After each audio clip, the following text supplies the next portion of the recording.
Welcome to Carl DeGregorio's Death Session 10. So I made it to 10, and that's just in the decimal sense a milestone to commit for 10 of these. Obviously, not enough to really get traction, not enough to point to as a resilience, but definitely just the start. We got to remember that it's impossible to be patient these days. And I'm struggling with that this week. Um, I'm sure many people are. Being patient when it's there's got to be a more sufficient word, and I guess it comes back to being faithful. Uh, Faithful to your dream, not necessarily faithful to a faith, but faithful to your persistence seems to be something I can live with. But saying patient or being, because I'm an impatient person, I think we all are. Certainly with um, the way we work on phones and the way we snap at customer service or they snap at us or whatever it might be, patience is certainly a thing of the past. And it's hard to be an impatient person and yet still persist in the arts to less than what you dreamed of, but still being in it then. So you have to balance between being persistent and being faithful, and you have to balance between getting shit done and being grateful for wins. And like I've mentioned it before, wins can be a spate of auditions when most people are slow. And you don't say that to gloat, but if you look at the economics and the way these things work, that getting appointments for roles is harder to do with more competition, harder than it was when I started out, even. So I guess it's just hard to not have gigs and to be patient. Um, Being impatient can help you. I'm impatient when I get an audition to get these things in early just because you stand a better chance being at the top of the pile. You also flex a little bit. If you get this thing in early and other people are struggling, you're showing competence. You're showing an ability to bang this stuff out. You're showing an ability to be Johnny on the spot, which is essentially helpful for saying you can do the job. You know what I mean? So it's just hard being patient when you're not even patient uh, in your day to day. How am I making progress on the one man show this week? I would say not, other than being asked about it by a very supportive regular customer, um, being asked about it and then faltering because of my lack of progress. But then another person asked me to synopsize or to just break that what's your show about, and I was stymied. And I had to figure out a way to. I said, you know what? I appreciate the question. It's going to be hard for me to answer because I need to work this stuff out. What's my elevator pitch? And it became very evident without giving away storylines that I'm not prepared for that question. And that's going to be certainly, even if I'm developing at a theater that will read it, but wants to know why they should even bother, what's the synopsis? So I have to start working that out. And all I could come up with is it's a one man show. I used to do a lot of stand up comedy. It's got some funny vignettes, which is not what I said, but and also should never say vignette. But it is basically a testament to persistence in the arts.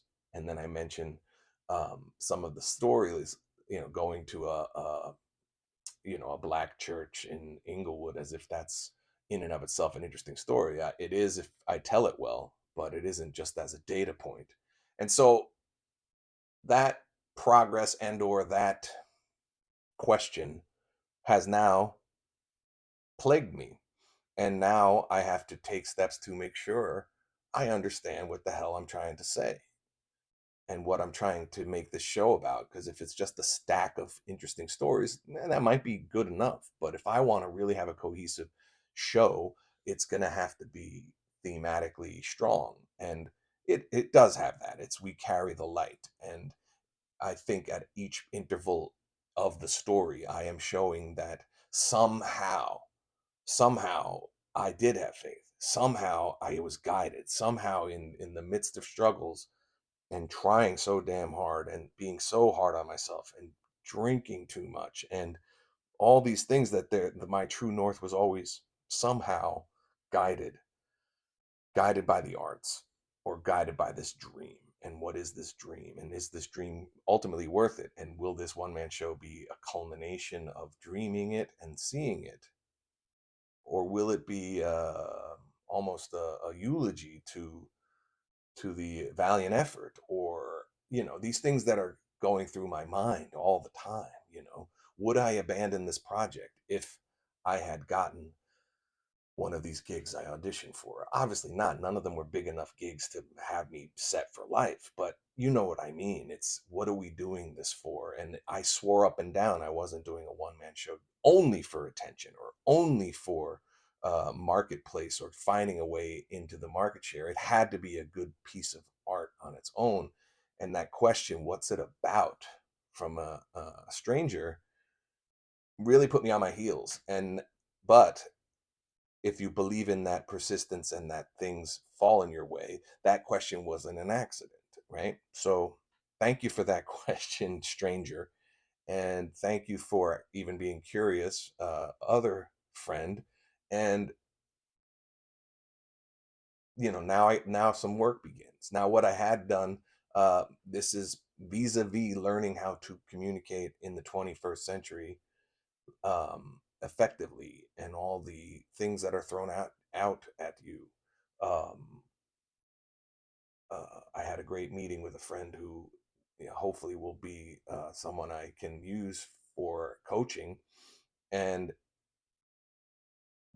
she blew my mind with information about the internet and where things are going. And none of this is new or news, but to me, the way it was broken down, it's uh, scary, scary to see possibility, because the possibility is then what? Salvation. And salvation being on your shoulders is the good news, but it is for some of us, um, you know, you can get used to being uh, meh. And my girlfriend and I joke about people who answer things with meh. It's the worst, right? It just tells you too much about someone's go get 'em attitude if they could ever utter the word meh. So sometimes we just jokingly say, "How you doing today?" And I say meh, and she's like, "God, that's awful," and we laugh. But if you have gotten used to meh, even if you obviously I have a reaction to it, I recoil at the notion of being meh. Uh, but if you have gotten used to that to a degree, where things outside of the comfort zone of regimen, and while the monotony is painful, any deviation is catastrophic. So emotionally, artistically, if you got used to being met, when you start hearing about possibilities, when you start to hear about options, and when you start to hear that you're setting your sights too low, you know what I mean? When you start to hear that you're thinking too small, even in the midst of having, network television auditions, like you're still thinking too small is what I was told. I'm like, wow, that's powerful. But that powerfulness, that power, like that's again why my friend asking me how's the show going after I bragged about some auditions. Yeah, but how's the show going? That's a smart and caring person to say, where are you on the really important stuff, the stuff that is from you, of you, about you, driven by you. That's very astute. And when you're breaking patterns of self-sabotage, or when you're trying to bolster up the new canopy of self-esteem, sometimes you got to keep the tent. You know how a circus tent is held up by poles. if that's your self-esteem, then poles can come loose, or you're still in the process of putting up that tent, trying to buttress that self-esteem. If you've struggled with that possibilities, compliments, things of a supportive nature sometimes can be uh, disconcerting. They can actually be, um, they can give you grief, and that's kind of where I'm at with that. And so, if this is a once a week thing for me to tell you where I'm at and where I'm at with the show, and then I want to humble brag about auditions, or I want to, I felt good about a social media post that I made a short reel, but I put a lot of effort into it, and I edited it, and it had a beginning, middle, and end. I made a short film, and then you put that up on social media, hoping it's going to be um, get traction, and it did, based on being better. But I knew my means of production slowed me down from being first to market, and that's that's the game we play, right? When to put this stuff out as soon as you think of it.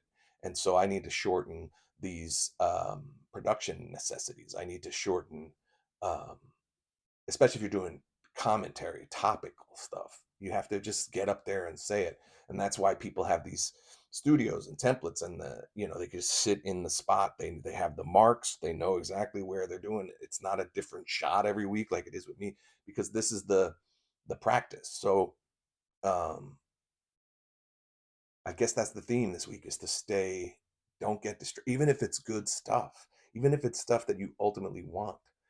Even uh, even that can be a distraction if your true calling, if your true passion, if your true drive is to manifest this one man show, manifest the film. You know, um, you're letting yourself down, and that yeah, it's just it's all coming at me, that some of these questions and some of these people, uh, when you listen, which is a big issue for me, is I need to listen. You can't learn anything with your mouth open, and you can't hear while you're talking. And now I'm actually hearing these questions. How's this? How's that? If you're dealing with real people, they're not innocuous questions, and if you hear them, so I have to get back on track with knocking a few things off my list. We are approaching the holidays, and so things may get a little sluggish, but I got to 10, and that will not be enough to rest on my laurels. The views are not enough to say I did anything, but I have to see something through, and it is a very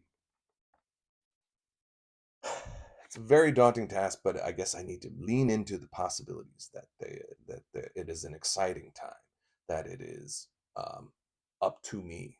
Wow, right? That's what scares me, and probably scares a lot of people. When it's up to you, that's either going to shut you down or light a fire, and I am lighting a fire if I have a choice in the matter. And